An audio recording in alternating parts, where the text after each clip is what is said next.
เฮ้ยเดี๋ยวพ่อเราให้เองเดี๋ยวพ่อเราให้เดี๋ยวพ่อเราให้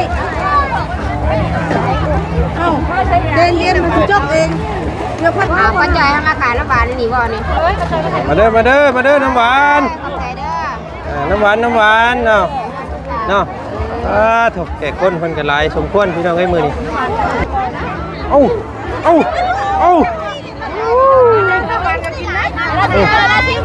ซิมมึงโย่ครับสด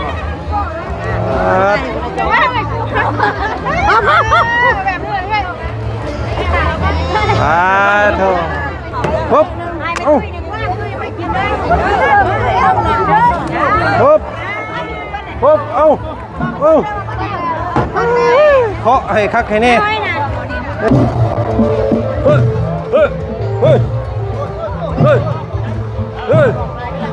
เฮ้ยสบายดี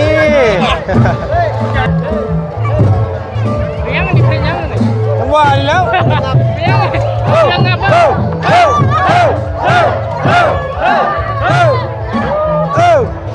มันก็เริ่มงับกับพี่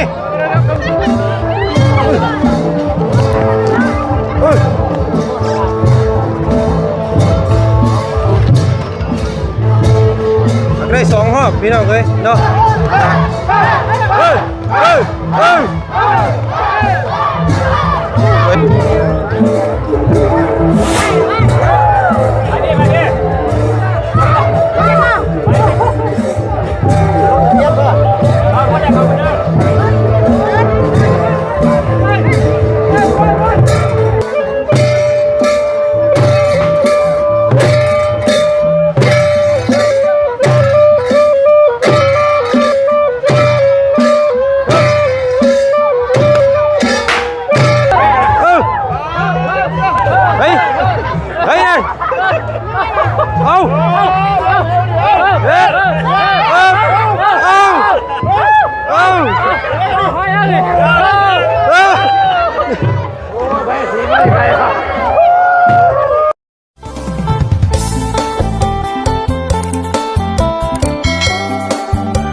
เนาะ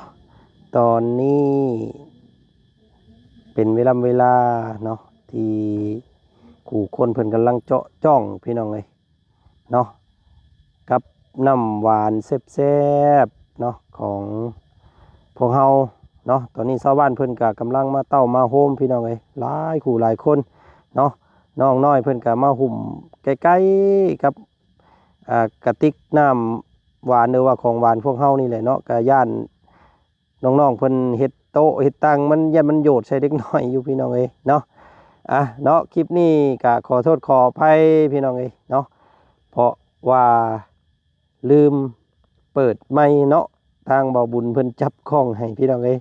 ลืมกดสวิตช์เปิดก็เลยเฮ็ดให้เสียงเงียบบัดที่นี่พี่น้องเอ้ยมิดจีรีเนาะเอาขออนุญาตพากเสียงแล้วก็เฮ็ดคลิปให้พี่ให้น้องเบิ่งส้มอีกคือเก่าเนาะเพราะว่าก็เป็นเจ้าภาพเจ้าศรัทธาน้ำหวานพี่น้องเอ้ยเนาะอันแซ่บๆเนาะมีครบพี่น้องเอ้ยครบ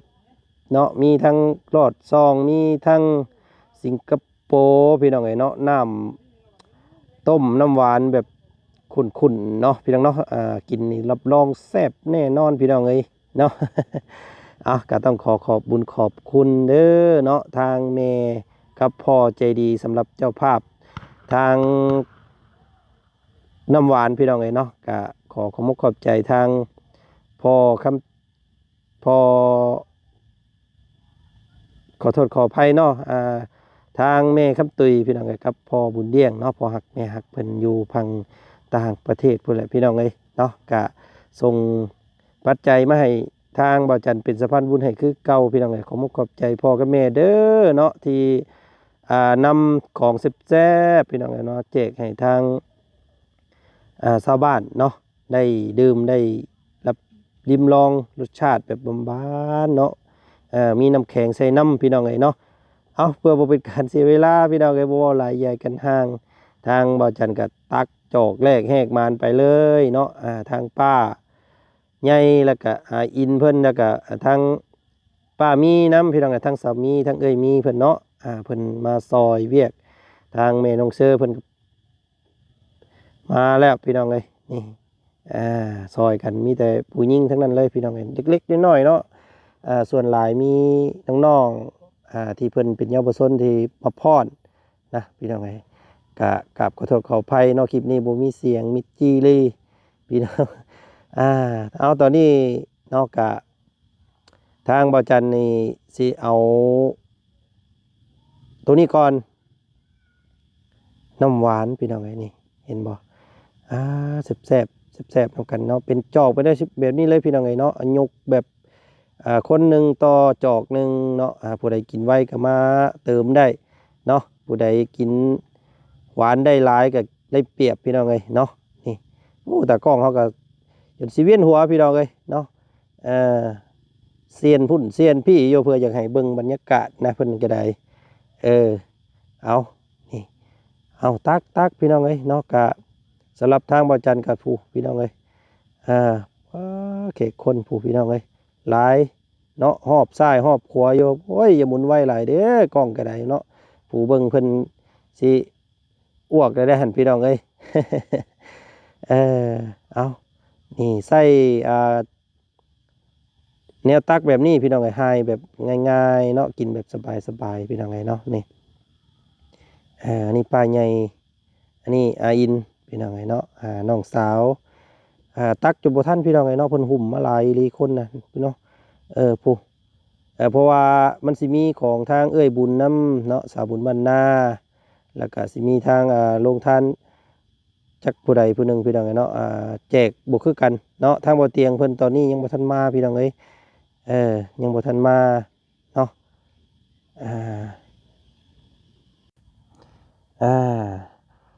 เนาะโตพี่น้องไงบรรยากาศบ้านเฮาเนาะงานบุญพี่น้องเด้อเนาะเชิญชวนพ่อแม่พี่น้องเบัดสุขุสุคนเนาะขอให้ได้บุญได้กุศลนำกันพี่น้องไงเนาะสร้างทานพี่น้องไงเนาะในมื้อนี้เนาะทางน้ำหวานอันแซ่บๆนี่แหละพี่น้องเอ้ยเนาะเอาฮึบพี่น้องเอ้ย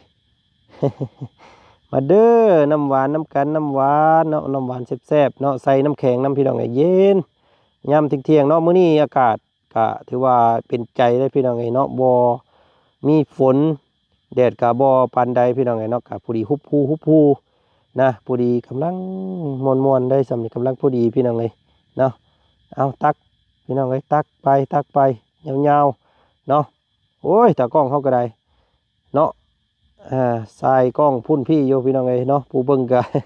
เวียนหัวตามแหละนี่กะน้ำหวานกะเกือบ100 โลพี่น้องเอ้ยเนาะเพราะว่าจันบ่ได้เอาถึง100เพราะว่าซื้อน้ำมันเอาน้ำมันเพราะว่าเพิ่นขายแยกเด้พี่น้องเอ้ยเนาะปาดโต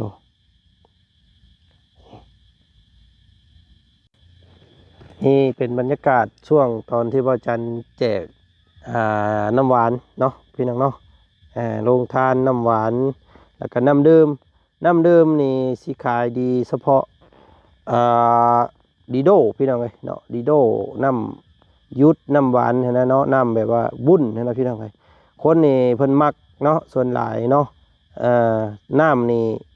ถ้าเฮาบ่จับให้นี่เพิ่นสิจับเอาแต่น้ำดีโดพี่น้องเอ้ยเนาะเฮาต้องจับให้เพิ่นน้ำเป็นพวกให้มันคู่กันนะพี่น้องเอ้ยเนาะเฮาก็บ่อยากให้เพิ่นเอาเฉพาะแต่ของหวานเนาะที่นี่เขาก็ได้คุมอยู่ทั้งฝั่งข้างๆอะไรว่าสั้นๆพี่น้องข้างตู้เนาะการหลายคู่หลายคนเนาะพี่น้องเนาะเพิ่นคอมเมนต์มาหลายอยู่คลิปก่อนพี่น้องเอ้ยเนาะว่าโอ้บ่เป็นระบบระเบียบเนาะจักสิบอกเพิ่นจังไดพี่น้องเอ้ยเนาะสิให้เพิ่นต่อแถวก็คือว่าโพดเนาะเพราะว่ามันพื้นที่มันบ่มีพื้นที่มันร้อนนะพี่น้องเฮาก็สงสารหมอที่ ต่อคิวทั้งหลังพูดแหละว่าซั่นซะเนาะอันนี้นี่แหละผัดกันเข้าผัดกันออกแบบนี้แหละพี่น้องเอ้ยบ่เป็นหยังเนาะเฮามาแจกพี่น้องเอ้ยเนาะเฮาก็ขอแค่ทุกคู่ทุกคนเพิ่นได้กินแต่ก็พอเนาะเฮาบ่ได้เน้นระเบียบเรียบร้อยปานใดเนาะตักไปยาวๆเลยพี่น้องเอ้ยตักไว้เบิดไว้เนาะนี่โธ่เอาพี่น้องเอ้ยเนาะบรรยากาศงานบุญบ้านเฮาเนาะอันนี้เป็นคลิปย้อนหลังเด้อพี่น้องเด้อเนาะก็เลยอยากถ่ายพี่น้องเบิ่งบ่อยากทิ่มเนาะพี่น้องเนาะก็เลยพากย์เสียงเอาเนาะนี่ทางแม่น้องเชยเพิ่นสิเป็นแพ็คคู่แบบนี้พี่น้องน้ำ1ขวดกับดีโด1อันเนาะเฮาจับให้เพิ่นแต่ละคนนี่เนาะตักกันไปยาวๆผู้นี้จอกใหญ่เนาะเรามาขอเพิ่มพี่น้องไอ้เบิดแล้วแซ่บหลายแล้วเนาะหวานมันว่าซั่นพี่น้องเย็นเนาะผู้ลงคนเพิ่นก็ว่าป๊าดโตอยากได้จอกใหญ่อยากให้ถอกใส่อันขันได้บ่ว่าซั่นโอ้ยยอมเนาะตัวนี้เนาะเพียงเนาะเฮาก็อยากให้มันได้ทั่วถึงกันนี่ตักกันแบบซี่ได้พี่น้องตักกันแบบยาวๆเนาะผู้ที่คุ้มหัวนี่เป็นบ่าวลาวเด้อพี่น้องเด้อเนาะบ่าวลาวสาวไทยเพิ่นมาดินบุญสงกรานต์ยังบ่ทันได้กลับเทื่อเอาพี่น้องเนาะแล้วเวียกแล้วงานแล้วบุญได้ศีลพุ่นแหละเพิ่นสิกลับสู่ภูมิลำเนาคือเก่าทางนั้นก็ได้พี่น้องเด้อโตนี่เนาะตอนแบบนาๆเลยพี่น้องเอ้ยจับส่วนหลายเขาคนเพิ่นจะบ่ค่อยเอาน้ำเปล่าเนาะเฮาจับให้แบบนี้เอาเป็นแพ็คครูส่วนหลายเพิ่นมักแต่น้ำหวานน้ำดีโดพี่น้องเอ้ยเนาะผูกกังขลมคันจ้องมาอุ้มลูกผูกเต้ามาพี่น้องเอ้ยเนาะดีใจพวกเพิ่นก็ได้ส่วนหลายช่วงอันที่บ่จันแจงนี่สิเป็นแต่เฉพาะชาวบ้านภายในบ้านของบ้านโคกเนาะภายในบ้านของบ่จันเองเพราะว่าช่วงนี้ยังบ่ค่อยมีทางอื่นมาเพราะว่าเพิ่นลงมาแต่หมู่พี่น้องมาหมู่มาทานมาเฮ็ดบุญแล้วก็มาแวะซิมนะพี่น้องเนาะนี่ก็เบิดแล้วพี่น้องเนาะตะกี้เต็มแล้วบ่จันทรงนี่เนาะแป๊บเดียวนึงเห็นบ่นี่ประมาณยังบ่ฮอด10นาทีซ้ำเนาะเบิดเรียบร้อยเลยเห็นบ่เบิดไวขนาดเนาะแล้วก็พอดี2รอบพี่น้องตุก3ตุกแบบนี้เนาะ3ถังแบบนี้นี่แซ่บๆเนาะนี่ป้าทั้งอันสามีทั้งเอื้อยเพิ่นเนาะพี่น้องเนาะนี่กูคนเพิ่นก็รอคิว เกือบบ่ทันว่าซั่นพี่น้องเอ้ยเนาะนี่เอ้ยเอาแซ่บๆเนาะอิ่มบุญอิ่มใจพี่น้องเอ้ยเนาะให้แบบนี้เลยพี่น้องเอ้ยให้ตอนนั้นนะปึ๊บเนาะมาเด้อพี่น้องเอ้ย ตัดให้พี่น้องเบิ่งส้มพี่น้องเอ้ยเนาะคลิปนี้ก็บ่มีหยังหลายเนาะ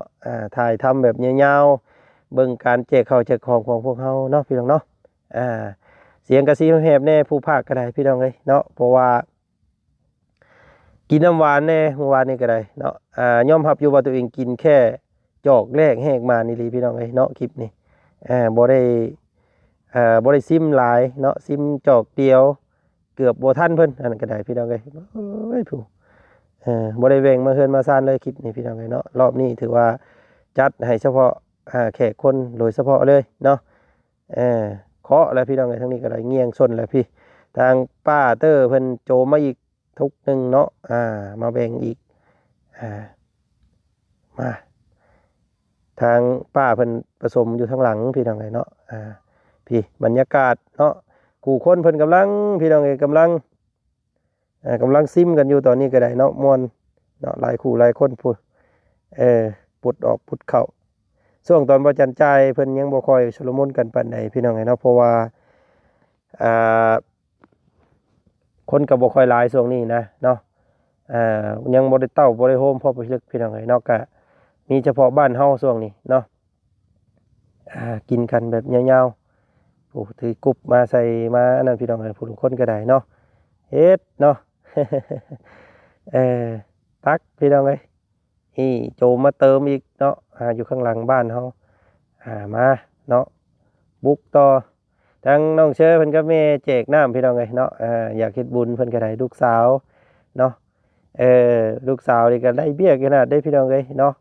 ได้เวียกได้งานขนาดเนาะเอาเวียกเอางานขนาดทางลูกสาวเพิ่นพี่เพิ่นเวลาเพิ่นไล่เพิ่นก็เอาไปนั่งพากันนั่งกินอยู่ข้างๆนี่แหละนี่เนาะอยู่พี่น้องเนาะเบิดแล้วก็มาเติมนี่ยุกวาบเข้าทางนี้อู้ยแซ่บบ่ว่าซั่นพี่น้องเอ้ยเนาะหวานทางนี้ยกเบิ่งเนาะแต่ละคู่แต่ละคนยิ้มแย้มแจ่มใสพี่น้องได้กินของฟรีเนาะหลาย10 ปีขึ้นหลังยังบ่เคยมีเลยพี่น้องเอ้ยเนาะมีกะส่วนหน่อยน้อยนิดเด้เนาะมีของแจกแถมแบบนี้เนาะอันนี้ก็ต้องขอบมุกขอบใจขอบบุญขอบคุณ FC เนาะฝั่งไทยฝั่งลาวฝั่งต่างประเทศพี่น้องเอ้ยเนาะเพิ่นสนับสนุนให้พวกเฮาเนาะปีแรกๆเลยคืองานเดือน3พี่น้องเอ้ยเนาะที่พวกเฮาจ้างอีหยังพี่น้องเอ้ยเนาะหมอลำเรื่องเนาะมาคืนกำไรให้พี่น้องได้เนาะในตรงนี้เป็นเนาะจากแม่มาเป็นเด็กแซมกันมาตลอดเนาะมีทั้งเกิดมีทั้งไทยแล้วรวมมีทั้งเด้อเอาผมนะ1,000 บาทเนาะเดี๋ยวเกิดตัวเลย เดี๋ยวพ่อได้ให้